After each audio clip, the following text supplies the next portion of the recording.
テレビ多すぎ。一体何が違うの？そんな疑問にお答えすべく、今回も調べてきました。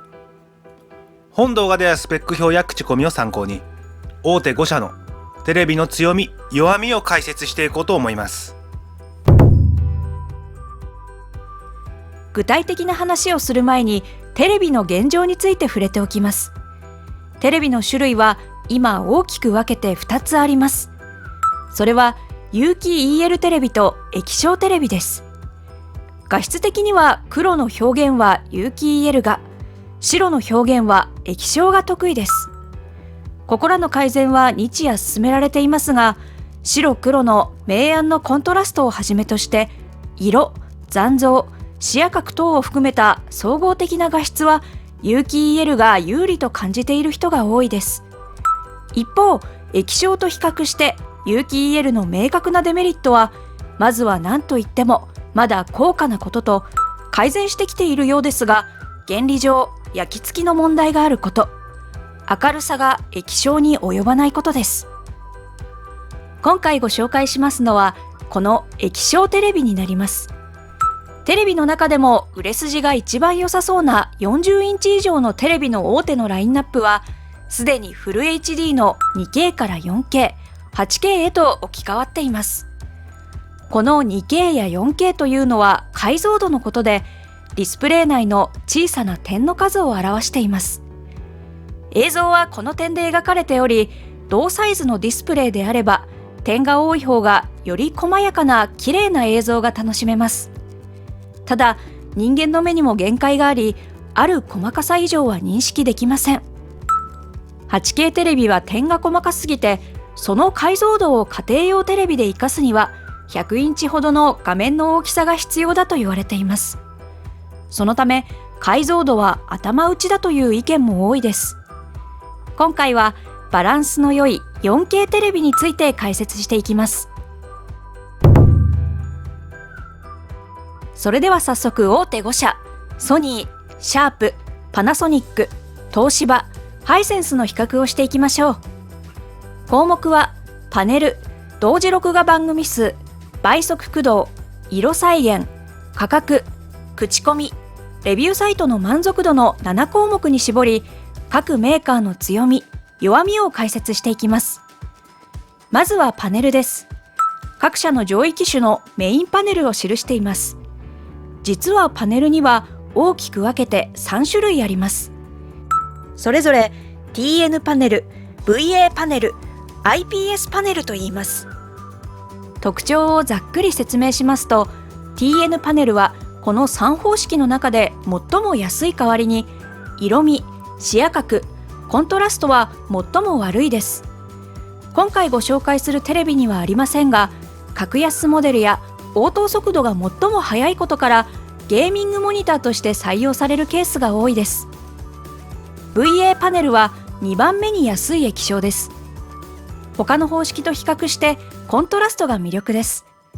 黒色の再現性が高く、メリハリの効いた鮮明な映像となります。弱点としては視野角が狭いことです。IPS パネルは最も高価な液晶です。色再現性や視野角が最も優れています。世界トップシェアのサムスンを筆頭に、ソニー、シャープ等の非常に多くのメーカーが VA パネルを採用しています。世界的にも主流であり、日本市場でもメインになりつつあります。東芝さんも最近まで上位機種のメイン液晶は IPS パネルだったのですが、VA パネルに変えています。ただ、IPS パネルも人気があり、パナソニックさんの上位機種は IPS パネルを採用していることが多いです。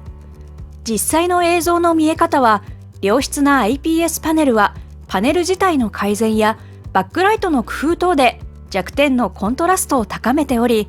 一方 VA パネルも視野角改善に取り組んでいます。例えば今年から VA パネルを採用した東芝さんでいうと、同社の紹介ページには視野角は VA パネルの方がむしろ優秀に見えたという動画もあります。昔の VA パネルは横から見ると白浮きのような画像となったのですが、VA パネルも改良が進み、今では IPS パネルに近い見やすさまで向上しているのかもしれませんね。ただし、口コミを見てみると、モデルのグレードにも影響しそうなこと、感じやすさは個人差がありそうでしたので、ご自身の目で確認してみることをお勧めします。次に、同時録画番組数です。ここはソニーさん以外は2番組まで同時録画できます。2番組の組み合わせは、地デジ、BS 放送、CS 放送であれば、どんな組み合わせでも録画できますが、BS4K 放送、CS4K 放送まで考えると、メーカーによって変わってくる場合がありますので、確認してみてください。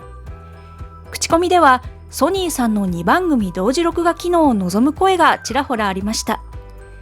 中には知らないで買ってしまった方もいらっしゃったようなので、テレビの録画機能で同時録画を考えている方は注意してください。続いて、倍速駆動です。倍速駆動は各社最上位モデルすべて4倍速相当です。液晶が不得意な速い動きによるブレ、ボケを抑制するための機能です。テレビの映像は静止画の連続で、パラパラ漫画と同じ原理です。この枚数が多いほど映像が滑らかになりますが、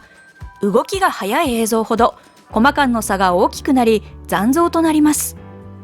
これを改善すべく、まず倍速駆動パネルで前後のコマの情報から新しい1コマを推測して作り出します。これで2倍速相当です。4倍速相当はさらにここから LED バックライトを例えば上下2分割して高速点滅させ、疑似的に4倍速表示とし、速い動きも再現します。動きを解析し、新しいコマ情報を作成する方式や、バックライトの点滅による黒情報の挿入の仕方は各社味付けが違うと思います。口コミを見ると、ぬるぬる動く重視の仕上がりだったり、くっきり見える重視の仕上がりだったりするようなので、残像が気になる方はやはり実機を見てみることをお勧めします。この効果はスポーツ観戦や速いテロップが残像なくはっきり見えると好評な意見が多い中、ブレやボケがゼロになるわけではないので、等速パネルで十分。保管フレームのエラーを嫌う声も一部ありました。続いて、色再現です。冒頭で解像度は頭打ちという意見が出てきている話をしましたが、それ以外に各社が優先して注力しているであろう分野の一つはここになります。まずはソニーさんのトリルミナスディスプレイです。ご覧いただいているおにぎりのような三角の図は色度図と呼ばれるもので、人間の目が認識可能な色範囲を示す指標としてしばしばカタログ等にも登場してきます。この三角の内側のカラフルな部分が目で認識できる範囲として、従来 LED テレビはこの青枠範囲の色表現しかできませんでした。トリルミナスディスプレイはバックライトの改良と画像処理によって赤枠の表現まで広域化するものです。特に赤、緑、シアンといった色のコントラストがより向上しています。色のコントラストが向上するということは、映像を表現する色の数が多いということです。ソニーさんはその中でもとりわけ赤にこだわりを持っているようで、同じ赤色でも微妙な色の違いを表現することに長けています。また、他社と比較してインスタ映えしそうな色鮮やかな絵作りも特徴です。次にシャープさんです。シャープさんの特徴はリッチカラーテクノロジーです。ソニーさんと同じく色域の広域化という方向性で新開発の LED バックライトで実現しています。特に赤と緑の色再現を高めているそうです。色合いはソニーさんと同じく鮮やかめなテイストです。次にパナソニックさんです。パナソニックさんの機能はヘキサクロマドライブです。先ほどご説明した色度図は実は明るさによって変化する特性を液晶テレビは持っています。ご覧のように暗くなるに従い色再現範囲が狭くなったりねじれてきます。これを正確でかつ本来の色にマッピングする技術です。色合いは鮮やかというよりは色再現性に特化したリアリティのある絵作りなのも特徴です。続いて東芝さんです。東芝さんの機能は公式域復元プロです。映像送信の際に失われる本来の色を復元し、色表現領域を拡大、自然で豊かな色を再現します。方向性としてはパナソニックさんと同じでリアリティ志向です。本来の色へのマッピングは6144項目のデータベースを参照し、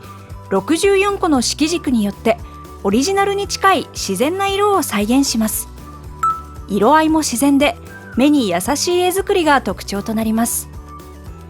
次にハイセンスさんです。こちらは東芝さんと近い処理が導入されているようで、同じく6144項目の色彩データベースを参照することで本来の色を再現します。繊細な色合いなどもより自然界に近い色で描写することを特徴とします。余談ですが、この色に関しての業界目標のようなものがありまして、先ほどの色度図で言うとここまでとなっています。こうすることで地球上のほぼ全ての色がテレビで表現できるようになるようです。各社今これを目指して競争しているわけですが、これを実現するのは困難で、今よりももっと純度の高い赤、緑、青で映像を表現する必要があるようです。テレビの色表現は赤、緑、青の光で表現されていますが、一般のバックライトの特性は実は混色があり、純粋な赤、緑、青の光は作り出せていません。より純度の高い光をどのように作り出すか、様々な方式の研究が着々と進められています。量販店にこのスペックのテレビが並ぶのはまだまだ先の話で、かつこのコンテンツを楽しむには表示用のテレビを揃えるだけではなく、放送する側もそのスペックを発揮できるカメラで撮影しなければならないという制約もありますが、圧倒的な色再現の映像はどのようなものとなるのか、今から楽しみですね。さて、話を戻して価格です。お店や販売時期、モデル、インチ数によって大きく変わりますが、ソニーさん、パナソニックさんが同価格帯で高価、次いで東芝さん、シャープさんと続き、最も安いのはハイセンスさんという印象でした。口コミでも東芝さん、シャープさんのコスパを褒める意見が多くありましたが、ハイセンスさんの方がより多くの声が上がっていました。続いて口コミです。総じて画質についてはどこのメーカーでも満足されている方が多かったのが印象的でした。ただサウンドについては優劣はあれど不満が多く、気になる方は専用スピーカーやサウンドバーを導入された方が満足度は高そうです。ソニーさんは Android TV ということでネット動画配信サービスが充実していることが好評でした。 Google プレイから好きなアプリもインストールできます。また鮮やかな絵作りについてもファンが多く、褒める声が多かったです。一方、悪かった意見としてはメニュー周りの UI が慣れていないと分かりづらいという声がありました。それと随分と改善されているはずですが、 Android TV が処理が重くて起動が遅い、安定性に欠けるという意見も一部ありました。続いてシャープさんです。ソニーさんと同じく Android TV ということでコンテンツの充実が好評でした。それとコスパを褒める声が多かったです。画面角度を左右に調節できることも好評でした。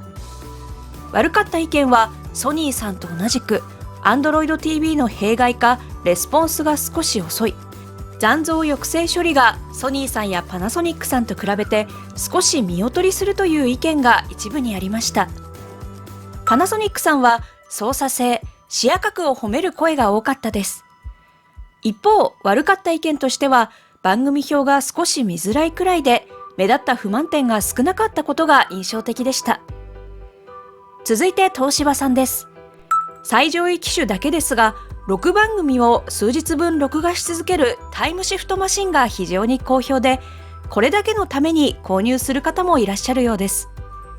またコスパを褒める声も多かったです。それと番組表もわかりやすいという意見がありました。